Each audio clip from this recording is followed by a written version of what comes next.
All right, so here we are, our Money Empire prep course session 2. I love this one. This is really when we dive into all the options that we have with our money. And especially now, when we feel stress, anxiety building up, it usually is because we feel we don't have an option, right? This is the only way I can go, and I don't like that way, or that way makes me nervous and anxious. I was just listening to a meditation earlier today about anxiety, and they said the exact same thing. It's because you feel really trapped into one option. We're kind of blindsided by from all the perspectives, from all the different ways that we can go. And then find, now that we know we have options, which one's aligned with our overall vision, which one's going to get us there the fastest, or which one's going to make the most sense for us, going to give us the best return on our investment and stuff. All right. So first, we're going to go into what are your biggest money fears. Okay. I know one of my money fears is really failing my family. I take kind of the huge burden of the money management on, since that's what I do day in, day out. And I didn't realize how much of a fear that was a few years ago until somebody asked me this, what really is your biggest fear? What are you so caught up in the rat race trying to prevent or avoid? And that's when I started to bring my husband Eric into so much more of the conversations with the money, showing him the tracking, because I always tracked our expenses, our net worth, doing just touch bases with him. It's like, oh, this is how much we've grown over the last few months. This is what our expenses are. This is how much we spent last year in total. Doing those things so he's not completely blindsided by anything. He knows what we're working towards, bringing in new options for our money, bringing him into the conversation with it. That's really helped both of us. So it doesn't feel like I have all the pressure on me, that we're going into these jointly. So I was talking with a money coach, and her biggest money fear is failing her business. She's like, I'm a money coach. I'm teaching people what to do with their money. So what does it say about my business if I don't do it right? If I fail? Getting the money fears out of our head and onto paper really helps give us perspective of how likely is this actually going to happen? Is this something that I'm protecting? Because usually the fear is coming because you're scared of something, you're doing nothing to protect yourself against that fear. That's where the stress, anxiety come from.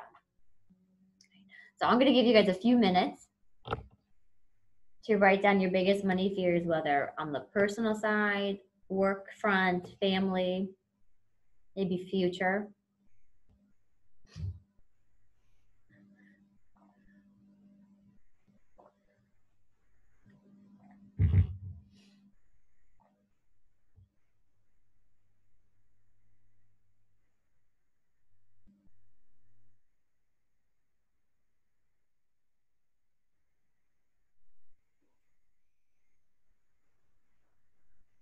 Hey, Jessica. I had clicked on the link to download the sheet, but when it printed out the last packet. Oh, it did? Yeah. Oh, no. Okay. Do you want me to email this to you right now? Please. Let me get that to you. I'll get it to everybody. Thank you. I'll make sure that doesn't happen again.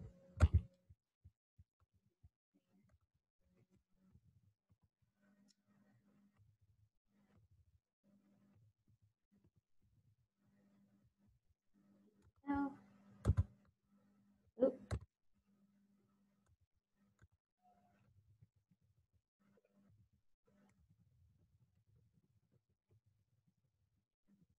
All sorts of issues today. I'm sorry, ladies.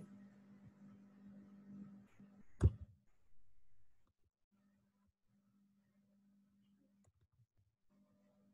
sure it's the right one. In the meantime, if you want to write it on a piece of paper, if you have your journal next to you. Yep, there we go. Okay. All right, you should get it any minute. And then I'll make a note to send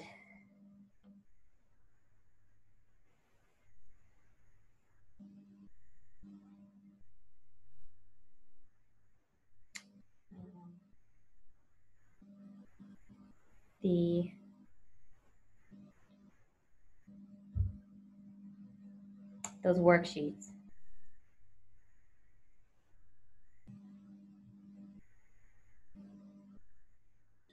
Does everybody have their fears down? Anybody want to share one? I'll share. I wrote 3 so far, but as I was writing them, they have like all kind of like a similar theme, and I also realized it's very much the experience that I think my mom had.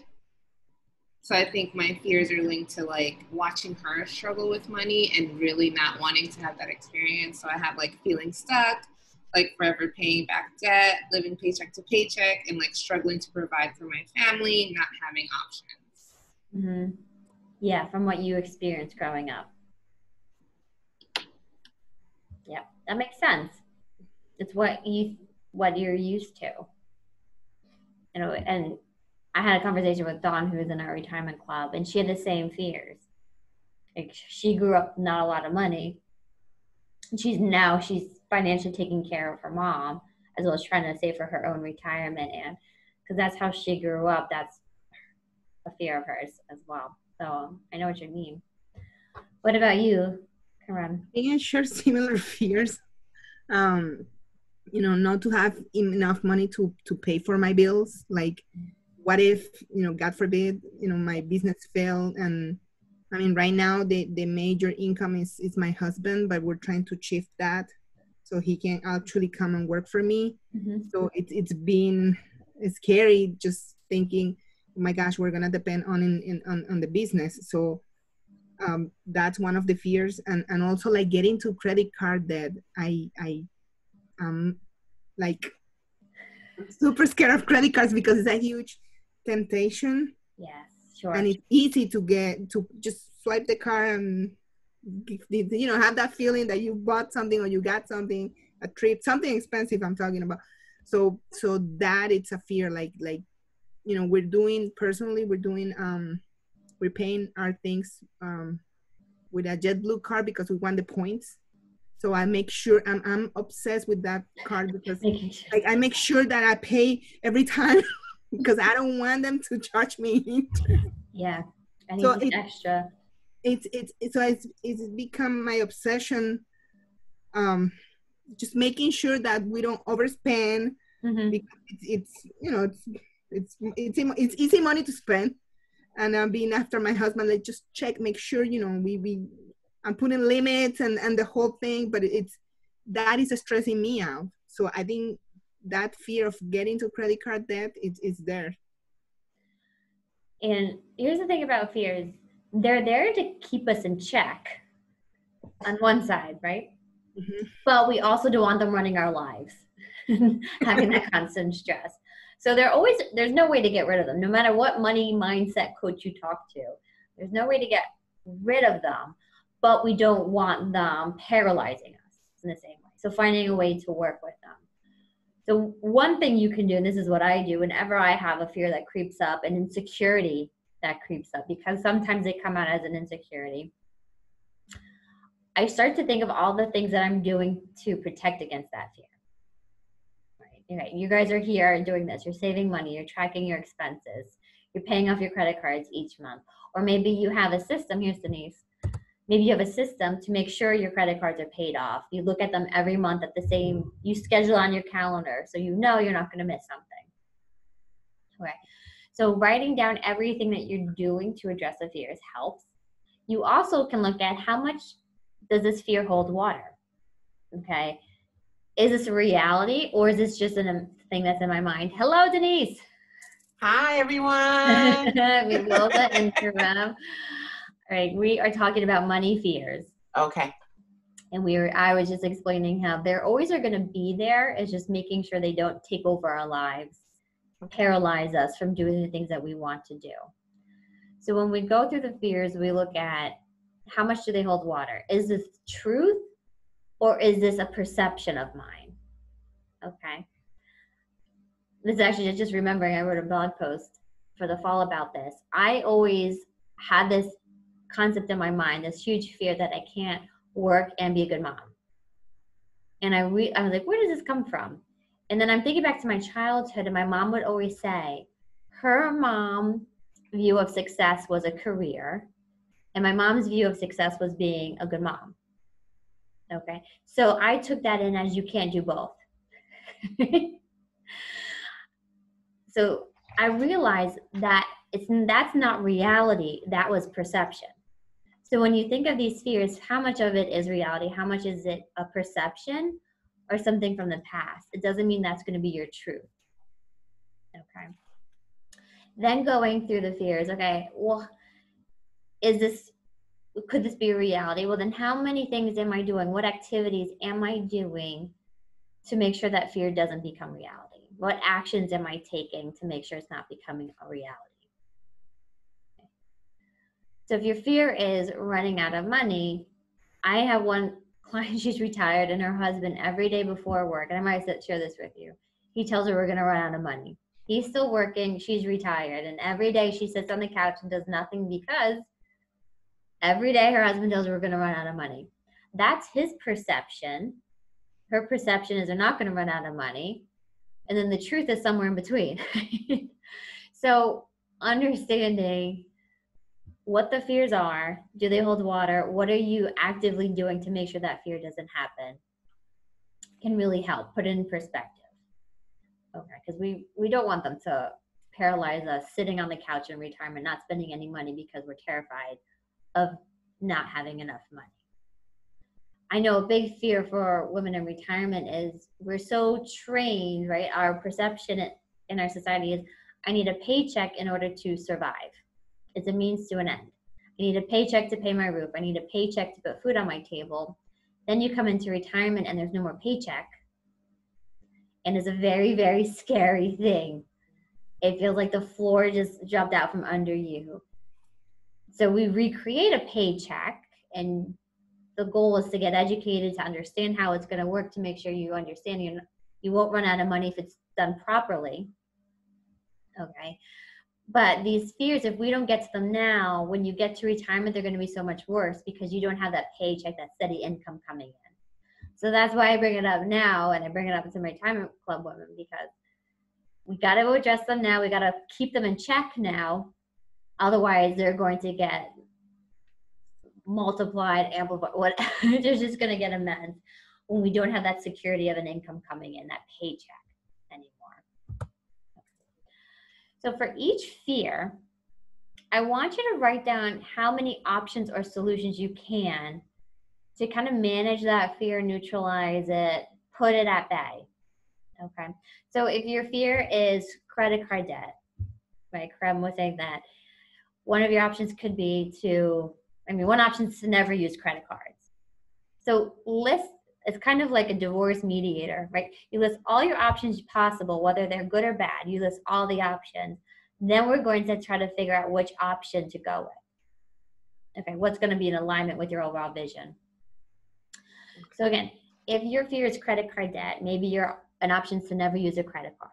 An option is to schedule an automatic payment every month to make sure the full balance gets paid off. Okay.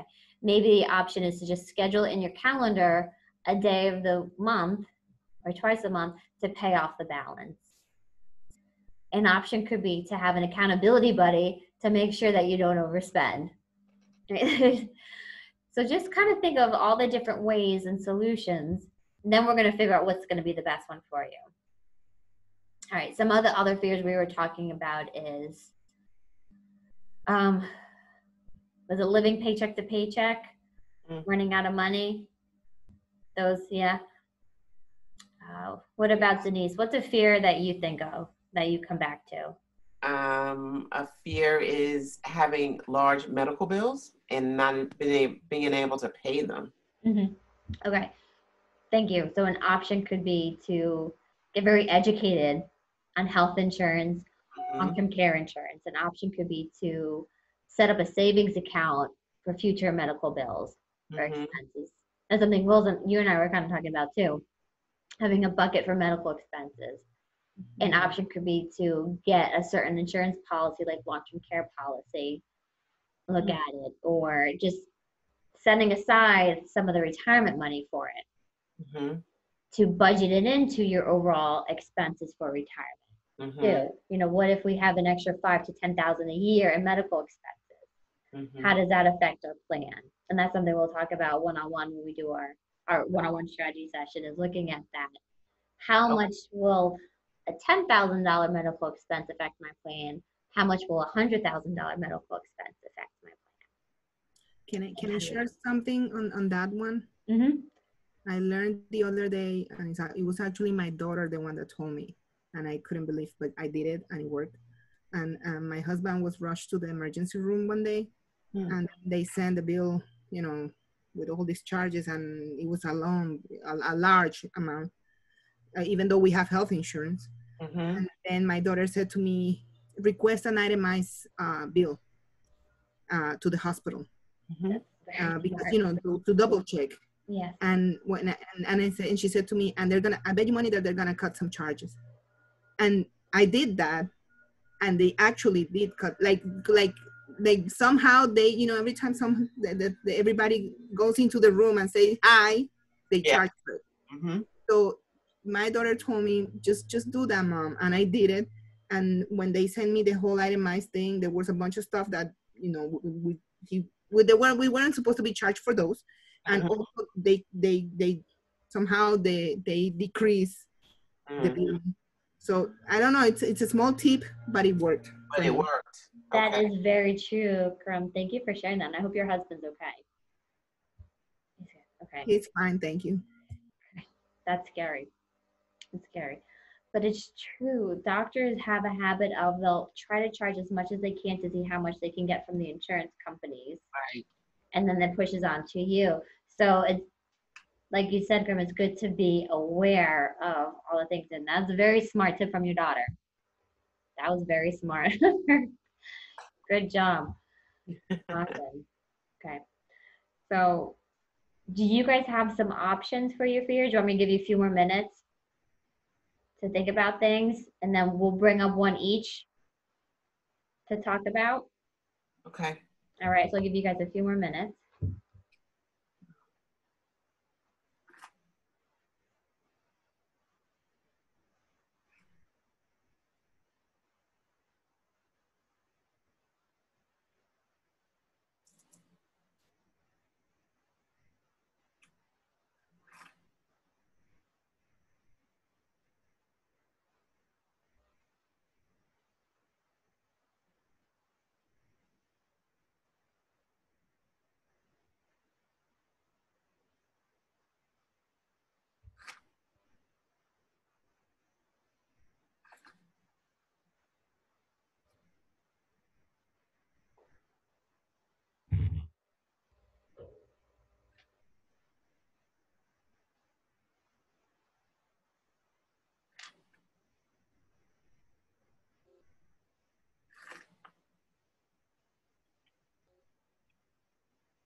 Two, three, four.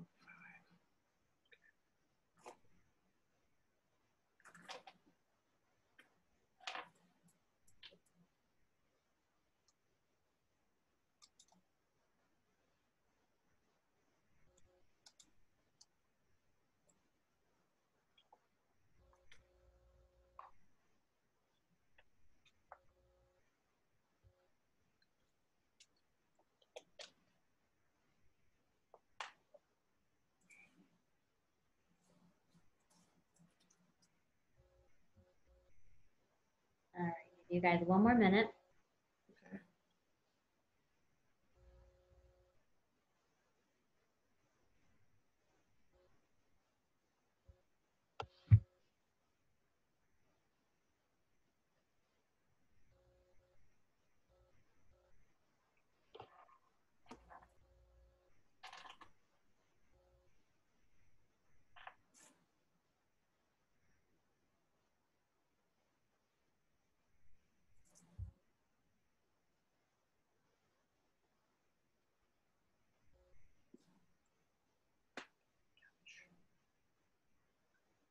One, two, three, four, five, six.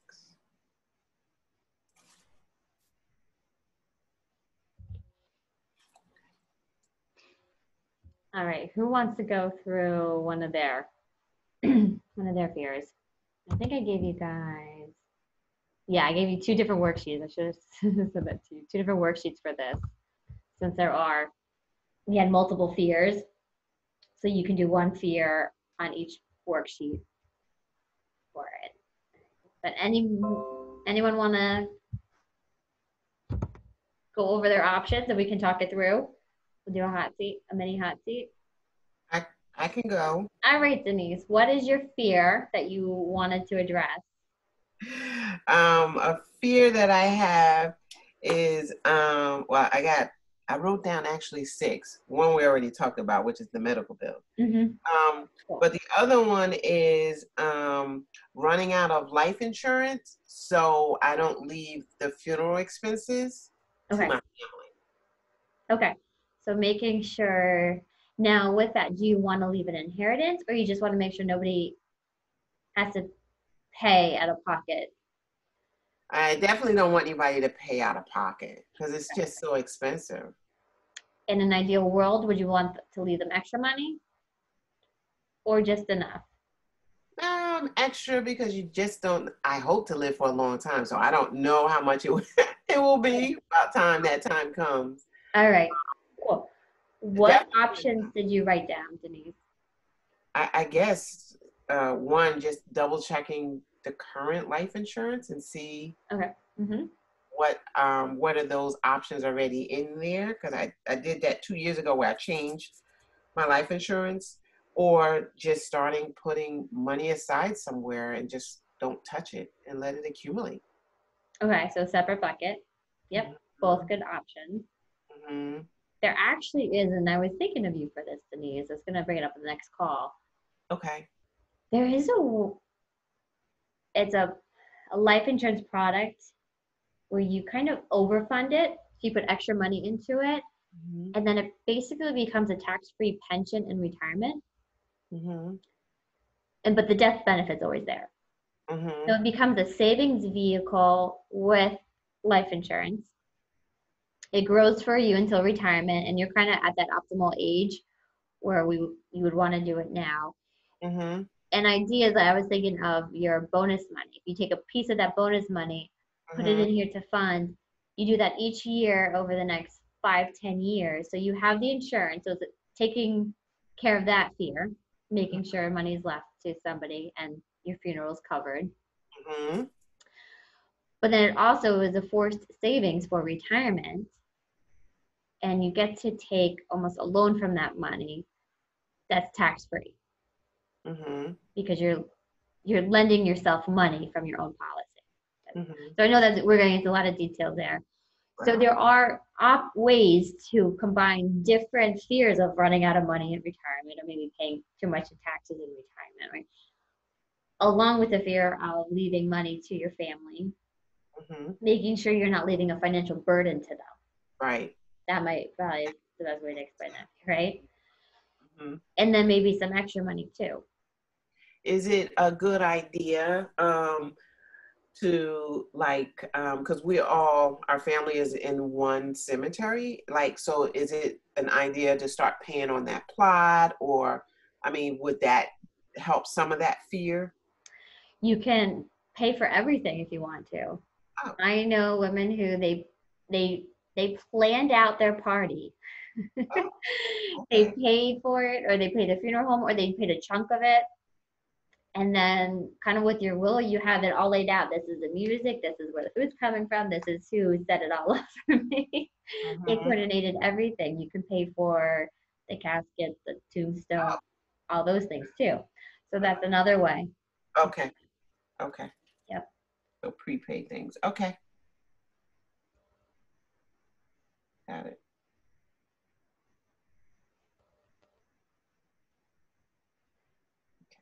All right, so we talked about you can prepay for things, you can set aside money for it, you can just get, maybe a term policy that takes you for so long in retirement. You can do that combination one that I was talking about that would build income in retirement with a life insurance policy. Okay, so good options there. Okay. To protect against the fear of leaving your family in a financial burden. That's my fear. All right, good. Anybody else have one that they want to go through options? Welza? Yeah, I'm trying to figure out how to word it. I had like a bunch of options. Okay. What's the fear? I think the fear is just not having enough money, or like the living paycheck to paycheck, not being able to like build wealth, not being able to like grow or have options. That's, I feel like, the core fear. Yes. And so I had wrote down to like continue to educate myself on wealth building options that are accessible to me. Like, although I don't have my own business, and that's definitely gonna take me at least like 2 to 3 more years, because I would like my clinical license beforehand, but I want to try to make the best of what I have in terms of like having a 9-to-5 and a paycheck, and seeing what options do I have, even with the situation I'm in, to set myself up to build. Yes. We're going to go into a lot of that next week too. The next month, the next workshop, the investment options. Okay, so that's the fear, is building wealth. So you said getting educated was one way. Researching your options. But I feel like I'm doing good. I'm getting out of debt. I'm building a savings. So like, hopefully by the end of this year or like a year from now, I should be in a position where I'll feel like secure enough to take like the risks that do come with building wealth. Does that make sense? So, and another big piece is budgeting in, keeping those. I'll give you an example. So whenever my husband and I were about to make a big purchase, we'll say, whether a house, something, I always said, I don't want it to affect my retirement savings. So you budget in, okay, I'm saving X amount for retirement. I want to continue this and keep growing it as well. So that's going to already be in the budget when we add on that next expense. I was talking about the 3-minute videos before. The one today is just about this as well. So the 3 tips I went through was, 1, to keep your current spending in check, right? So every time our income goes up, our expenses don't go up in alignment with that, because then you're never going to build wealth. One of the best tips, which book was this in? But he said, whenever your income goes up, don't raise your expenses for at least 9 to 12 months. Give yourself time to pocket that extra money before you just automatically increase your budget. I see it all the time, and I see it happening now with all my friends. Their income went up and they immediately went for the bigger house. And the stress is still there. That did not solve any of their money fears or issues, overextending themselves to the bigger house. So one was keeping your expenses in check. The next one I said was to graph your expenses, so you can visualize your expenses, and then graph your future expenses on top of it. So if you think your first mortgage will be an extra $1,500 to $2,000 a month, put that there. It's going to be a little bit easier to stomach it, and you get that first bill. You're like, oh, there's so much extra money. Helps from being blindsided by that. Okay. Another thing, the third tip was to, oh my gosh, keep our expenses in. Budget it in. So then you can say, I'm going to be spending an extra $1,000 a month on a mortgage. Well, I'm going to put that $1,000 a month into a savings account to see if I can live on the rest of that money and how comfortable it is. That's going to make you feel a lot more secure if you can live cash flow wise on that amount of money, and it bumps up your savings. So it really is a win-win in that regard. So I think that researching how much extra it's going to be, making sure you budget in your current savings so you can continue to do that. You're not going to jeopardize your future savings or the building wealth by adding on extra expenses. And then testing it, setting aside that extra money to really test it as well. I say the same thing to the women coming up to retirement. You know, you tell me you're going to live on less money. Well, let's see if you can do that now, or kind of in that realm as well. And we just keep testing it and changing it, modifying it. There was another thing I wanted to say with that too. Oh, things like a house hack, right? This is part of that FIRE movement, the financial independence, retire early. Well, you get a multi-family house, you live in one, you rent out the other, you get a roommate, you know, ways that you can build equity. Or, and I was talking with a woman yesterday about this, she's a photographer, videographer, and she wants her own studio. But she had this idea of that studio, maybe that's also where she lives, or she rents it out, or a combination. Maybe it's three purposes. She lives there, she rents out a piece, and then there's one room for her studio, so that she can build wealth within the place that she's living in and within her business as well. Yeah. Okay, lots of different options there for that. All right. So I gave you 2 different sheets for that. Okay, so now what's the best choice? Now we have our options. Which option is going to get you closer to your goals? And cross out any that's going to take away from your goals. And think of how many goals can you hit with the option 2, right? Maybe one, like we'll talk, term life insurance. It's great to protect against the possibility of you passing away within that period of time, right? A 20-year term life insurance policy is good for 20 years, then it's gone. Want to guess what percentage of claims there are on term life insurance? So how many death benefits the insurance companies actually have to pay out for term life insurance? 1%. What? 1%. Yeah. Because you think it's usually younger people, they can't afford a permanent, they just for a short period of time. So it's like 1% of claims get paid out. It's really, really small. Wow. So it's good for that one goal, or that one risk, I should say, but it doesn't really help you with anything. It doesn't help you to save for retirement. It doesn't help you build wealth, anything like that. So thinking of which option can actually hit a few different goals. Okay. Another, thinking of you, Denise, we're talking about, like, let's say long-term care insurance.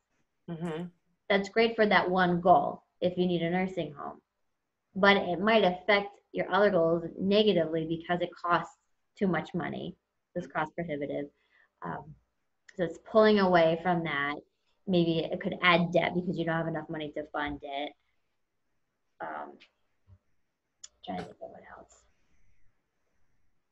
Or like, I would say there's so many other vehicles. You could do a life insurance, long-term care combo. So if you don't need a long-term care, there's still the death benefit. If you do need long-term care, it's there for you. It builds wealth. Something for you, Wilza, talking about being able to save and build wealth while you add on extra expenses. Is that kind of it? The gist of it. So, and also remember, Wilza, when you buy a place, you're still building wealth in that regard. You're building equity in the property too. I think a lot of people forget about that savings piece. Yes, part of their mortgage is going to pay the interest, but part of it is building equity. And that's why it's good to track also your mortgage, right? Your payments, because that adds to your overall wealth as well. So what are the options we talked about for you, Will? So we talked about budgeting in that your current savings and expenses, that's a great option.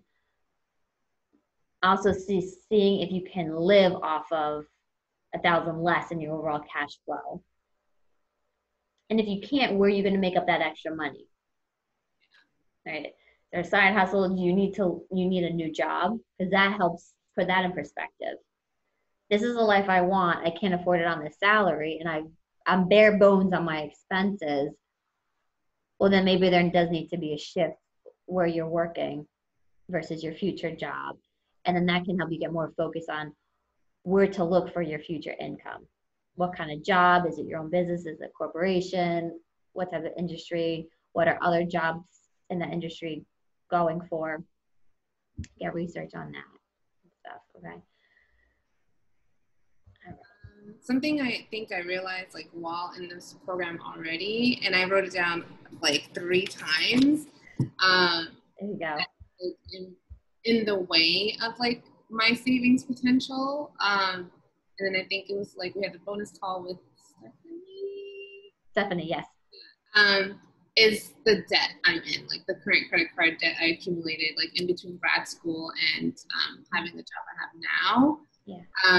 I think doing the debt snowball, like how we worked out, like doing a little bit extra a month, I'm definitely seeing my credit score go up, even with just like literally $100 extra on the payment.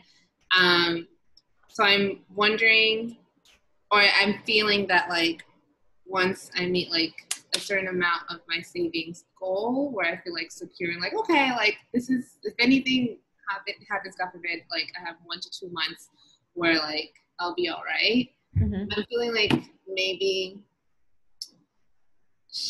shifting that a little bit, instead of like 50% savings, 50% debt snowballing. Let's see, that's what it is. I feel like I need to like maybe 80% debt snowball while still saving, so that like I just feel like it's in the way. I don't know how to explain. I feel like it's in the way. You want to get rid of it. Because like I could save whatever amount, but then if I still have that debt when it's time to like make that move or try to like make a investment, it's like, oh, but that's still there. So until you like, that's what I got from Stephanie's like bonus call, and I'm thinking about it now in terms of like options for, okay, what can I do now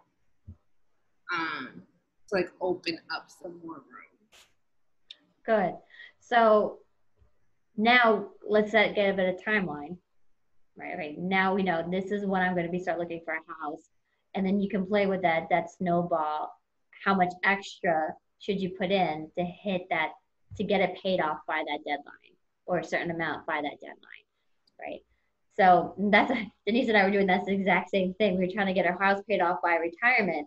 So we played around with the numbers, and 400 extra versus 500 extra was a year difference. It wasn't huge. So we're like, well, we'll start with the smaller one, but we can keep readjusting. And that's exactly what you're saying, Well, you can keep readjusting as you get closer. So I would say give yourself a time frame for that when you start looking for the house, then back up into how much extra do you want to be putting in towards your debt so that it's paid off by then. But again, you never want to put 100%. I know we've gone through this, to the debt, right? You want to keep building that savings. So I'm fine with you putting more towards it, just don't put all of it towards it. Okay, but I would do that and do the money math and work from there. And we can jump on a call to work through that too, if you want to. But yeah, it's like a monkey on your back, isn't it? Yeah, I hear you. I know. It's so easy to get into the debt. Mm-hmm. We don't like being there. And it's so much harder to get out of it. It's kind of like getting in shape and out of shape. It's so much easier to get out of shape than in shape. Right? So again, give yourself a time frame, just like we were talking about those no-term tasks. You don't want to be in this holding period of, at some point I'm going to look for a house. Let's actually give it a deadline. We can always change it and adjust it, but give us where we're working towards. That's going to really help get clear on how much extra to put towards it. Cool. Okay. Money risks. So this is something, I know, Wilson, you and I have spoken about this, but what are our current risks to our money? Okay. So maybe it's, if we're living paycheck to paycheck, credit card debt could be a risk, right? Because if there's an extra expense, we don't have the savings for it. Another risk could be, what happens if I can't do my job physically or mentally, right? What's going to happen to the income? Will I have some income coming in? What happens to my job security, or for you, Karam, the business that you've built?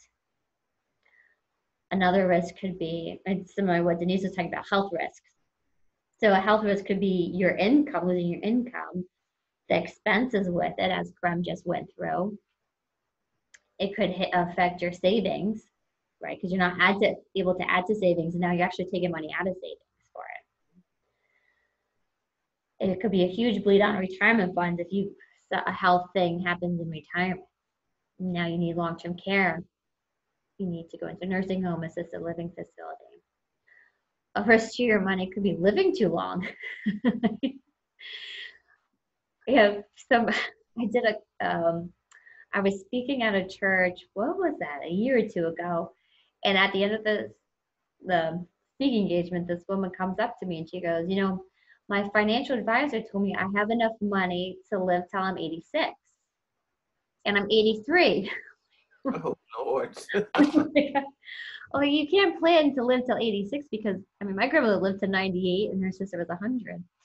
So that was we call it longevity risk, right? What happens if she spends too much in the beginning of retirement and lives too long, right? So that could be a risk. That's always talk about, whatever you do, always prioritize some money going into retirement, no matter what.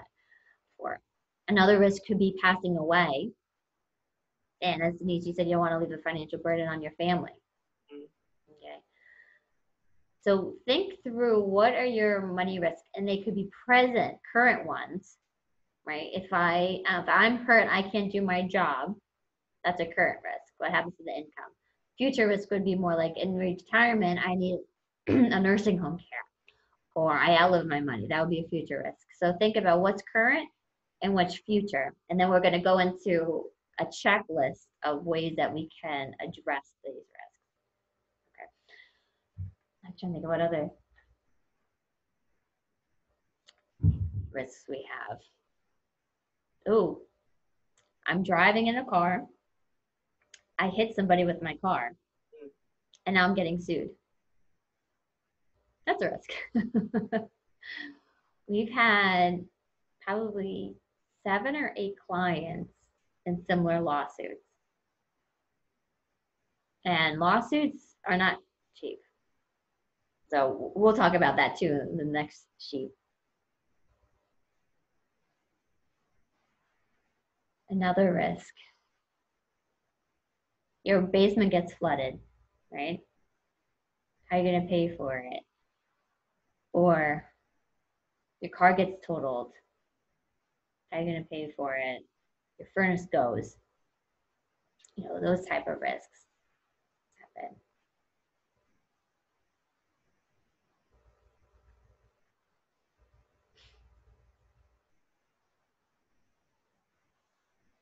So once we get through all the risks, then we'll go into how do we try to manage and protect against them for our money. Oh, here's another one. This is a huge one for my retirement club women. Here's the markets going up and up and up and up. I retire and the bottom falls out and my money's worth half of what I saved it to be. That's a big fear, isn't it? You work so hard saving all this money and now all of a sudden it's worth 30%, 30% less, 50% less. So now $1 million is 700,000, 500,000. Like, I have to keep working. Or maybe getting laid off. That's a bigger thing. Once you get into your 50s and 60s in the corporate world, sometimes you have a bullseye on the back of you. And job security can be a risk. Anybody want to share 1 or 2 of the risks that they put down? I want to share. Yes. I think for me would be disability, like what happens if I cannot perform and how the business will run.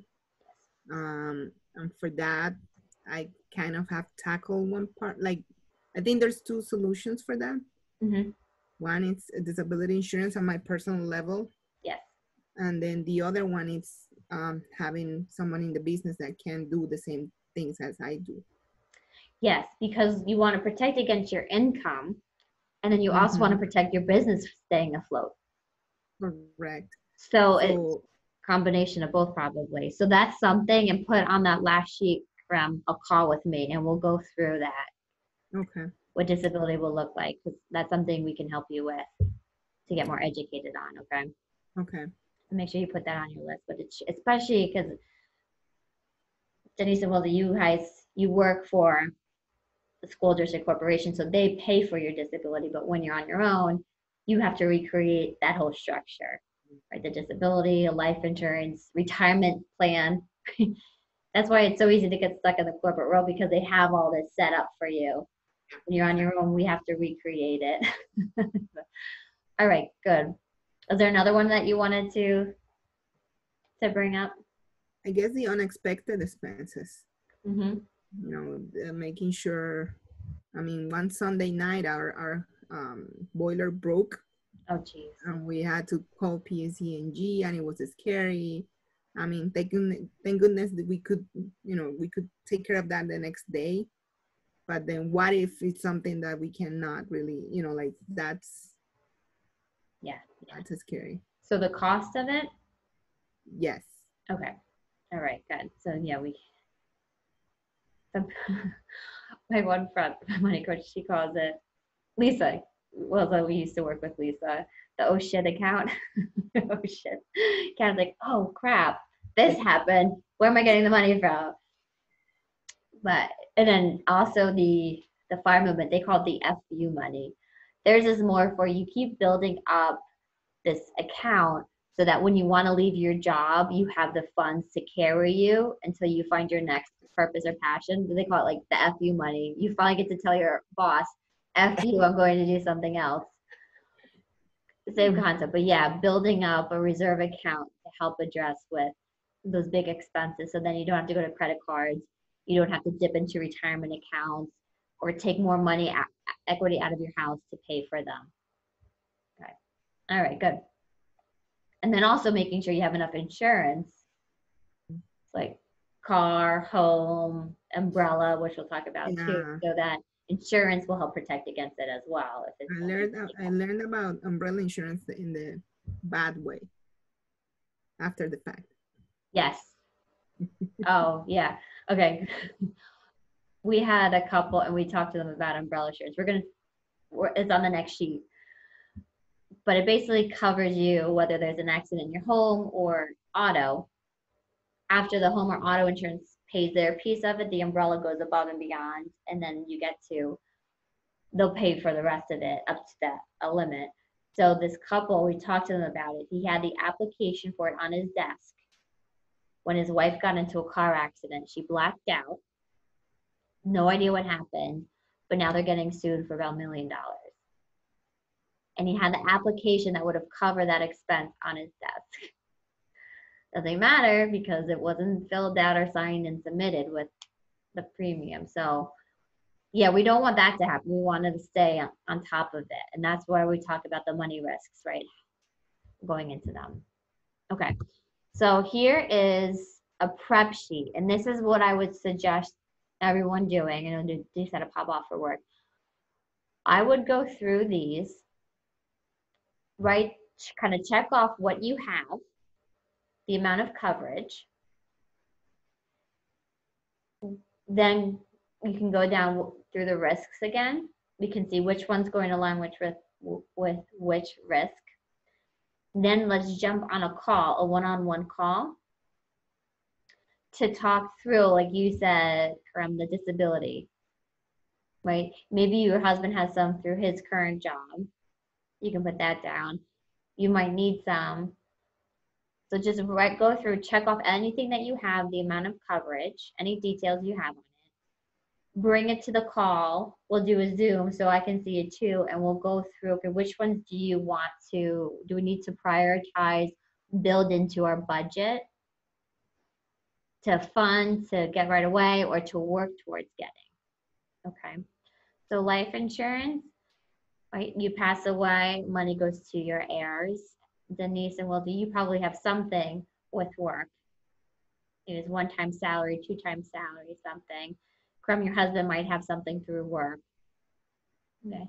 So write down, if you have it, the amount of coverage. Okay. Health insurance, if you have it, everyone has it in some aspect. Disability insurance, check off if you have it. How much of your income does it cover? Usually the cap is like 66%. Okay. Homeowners insurance, auto insurance. So see if you can find out how much liability coverage they have for it. Usually for auto, it's either 100,000 per person, 300 per accident, or 250 per person, 500 per accident. See if you can find out how much coverage you have with it. Then the liability, so that's the umbrella insurance. So that's something that goes above and beyond your home and your auto. It covers both. That's why it's an umbrella.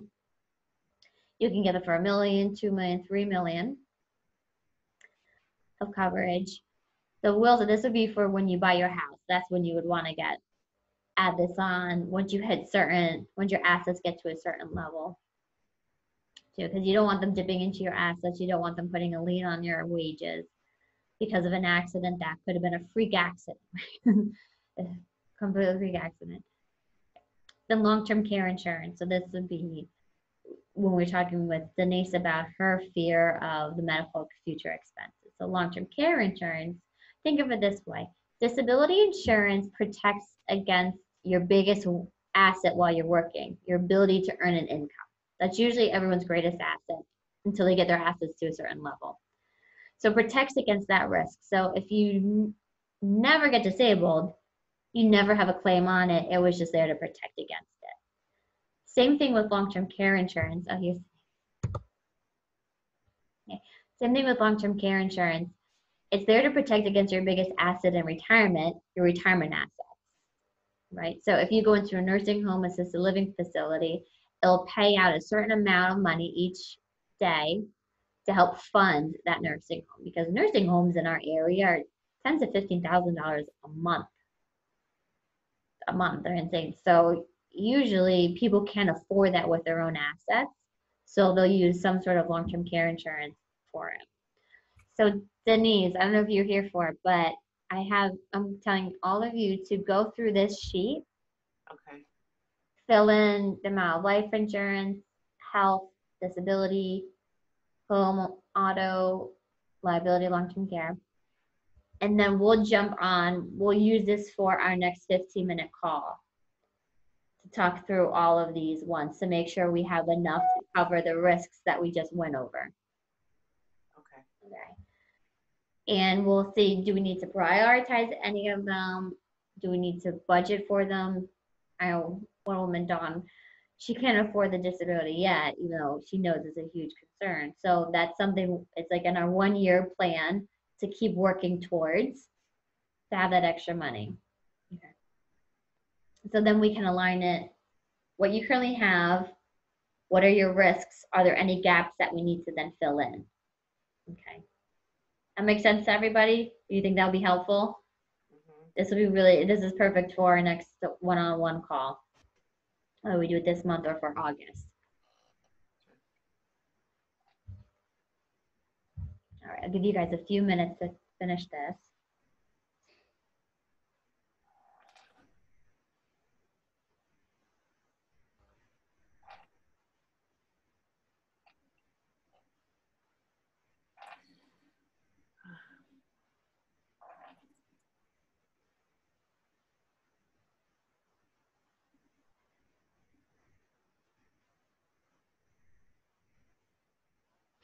Again, if you aren't sure with any of them, pop into the WhatsApp chat, email me, or we can talk about it directly on the call. So after this, you'll get an email with the recording of this. I'll include this worksheet with the other worksheet we talked about earlier today, and also the link to schedule the call. So we can pop on, and you just use the discovery call link. It'll set aside 30 minutes, give us plenty of time.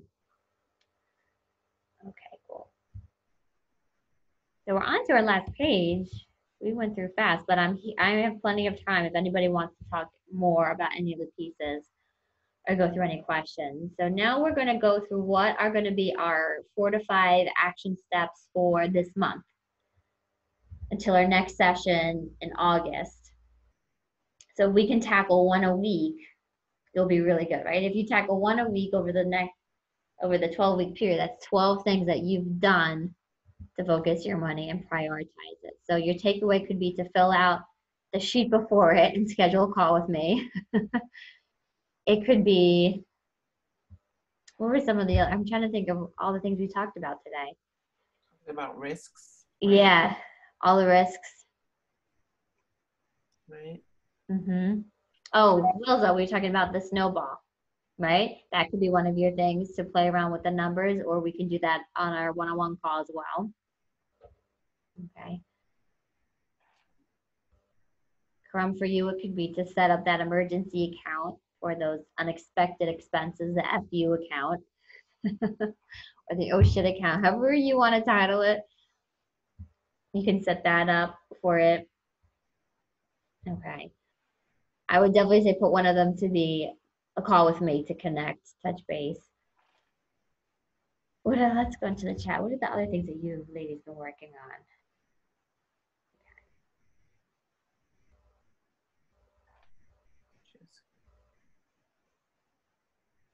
We're scheduling. That's what I was going to bring up. Scheduling time to work on these things. Setting aside a day of the week, a time of day, a morning, night to do it. And when you do that, and this is something that my Gail, who's Gail Kreitzer, she did one of our Wine and Wealth episodes. She's a mental organizer. And she's like, see, when is your peak time to do things? So I'm a morning person. Who else is a morning person on this call? Sure.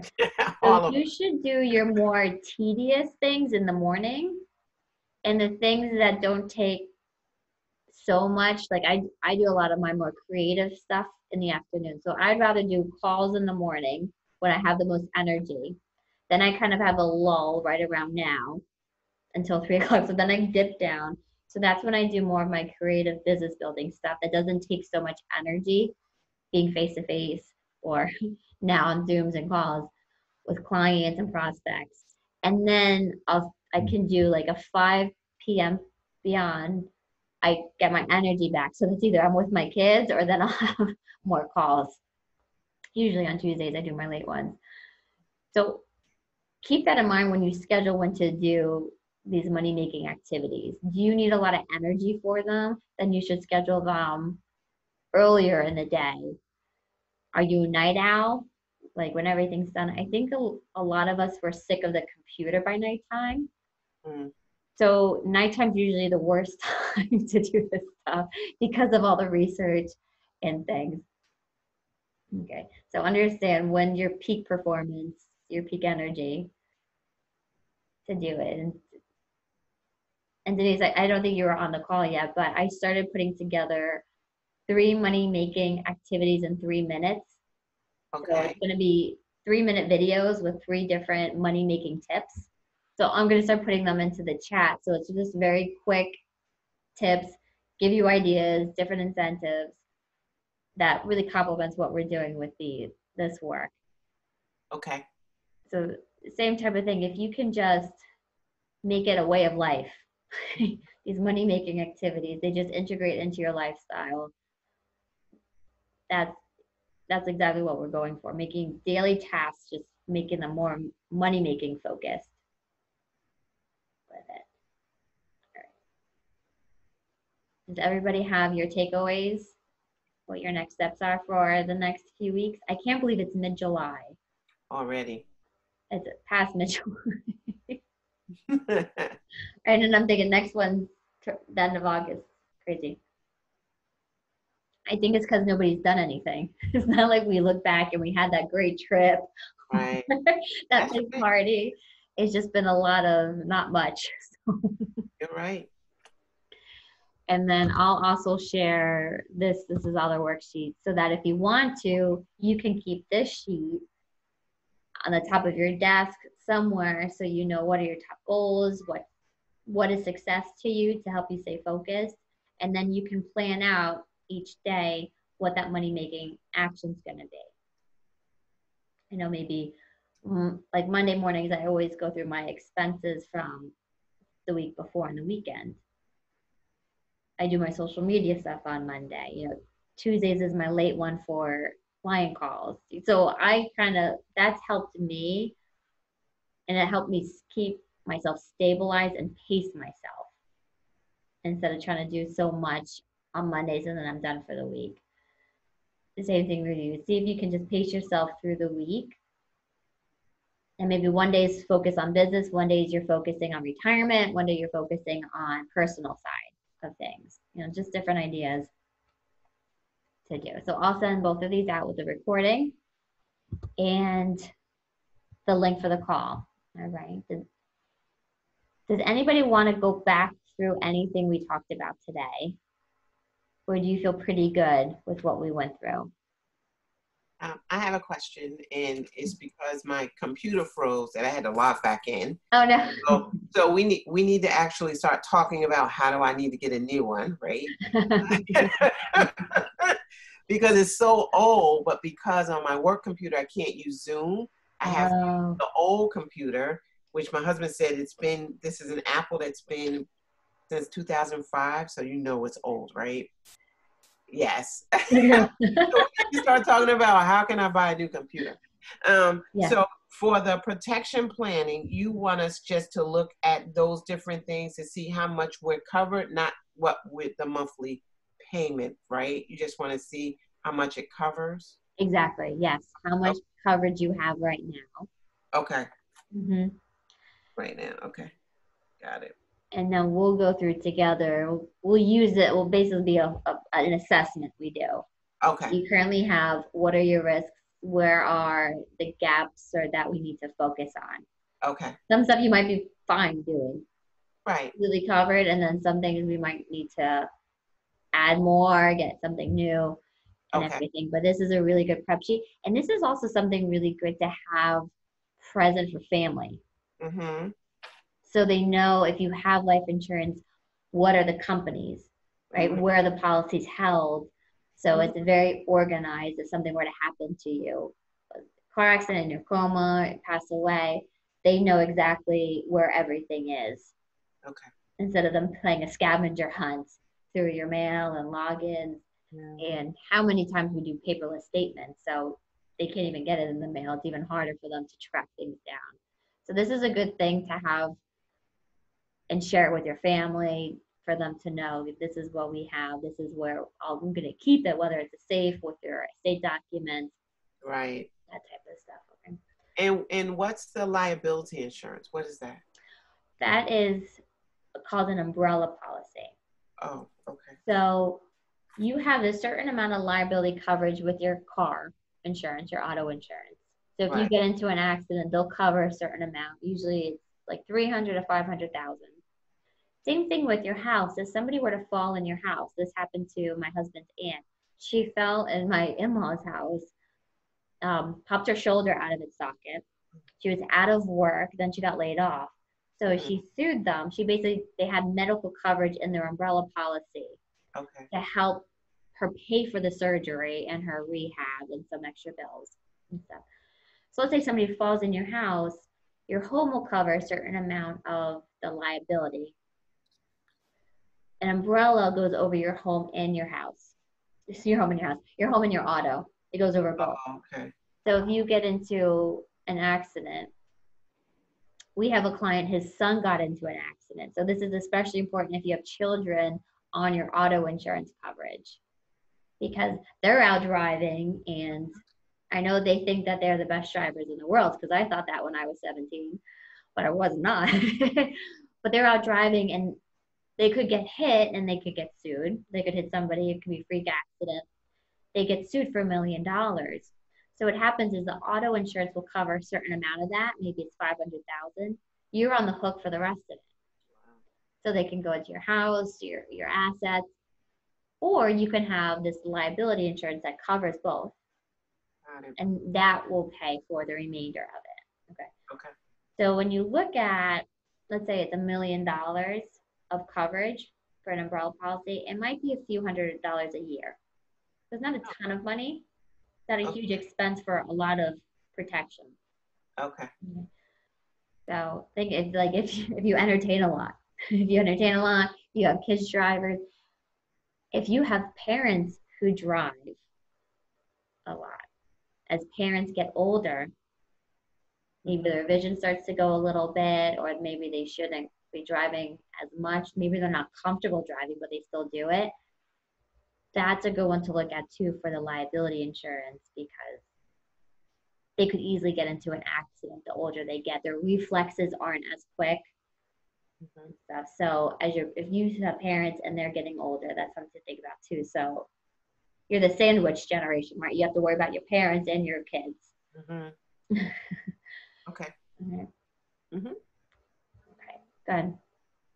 So we'll go through this. I think the fears, right? Was that good and helpful to kind of get those out of our heads and to know how do we manage these fears? What are our options and stuff? Again, this is something that we can go through too on our one-on-one call. Is okay. Now I have 5 different options for this one fear. Which one's going to be the best bang for my buck or most effective? Okay. Right. Which option's best? Going through our money risks. Right. Fortunately, there's a lot of risks, but it's best to think things through so we can see maybe one option can cover multiple risks. So then we have ourselves covered. We're more effective that way. Okay. And then this is a good audit. We'll go through this. We'll do an assessment on it and see what's your next steps. Okay. Sound good, everybody? Yes. Was this helpful? Very helpful. Oh, good. I'm glad. I gotta catch up on my King gym. I've been really bad at. Yeah. I promise that. Schedule a money date with it. Yeah, no, Thursday is gonna be my money day. Good. Yeah, see, because I know you said that, Denise, right? Can corporate see your calendar? So you just kind of block things off? Oh, on my work computer, yeah. I block the time off. And the same thing for you. You need to block it off from yourself. Yeah. Just book your day up. Right? Yeah. And you too will just block it off and have space. Opportunity happens when there's space. Space with our cash flow, space with our schedule. All right, good. Well, thank you all for popping in today. Yes. Thank you. This was fun. I'll get you guys all that other stuff. And yeah, keep popping in the chat too. I will. I hear what you guys are doing, what you're working on. That helps me. I gotta catch up on everything. Thank you so much. This is a good check-in then. Yes. Bye, everyone. Bye. Have a great day. You too. Bye. Bye, guys. Bye.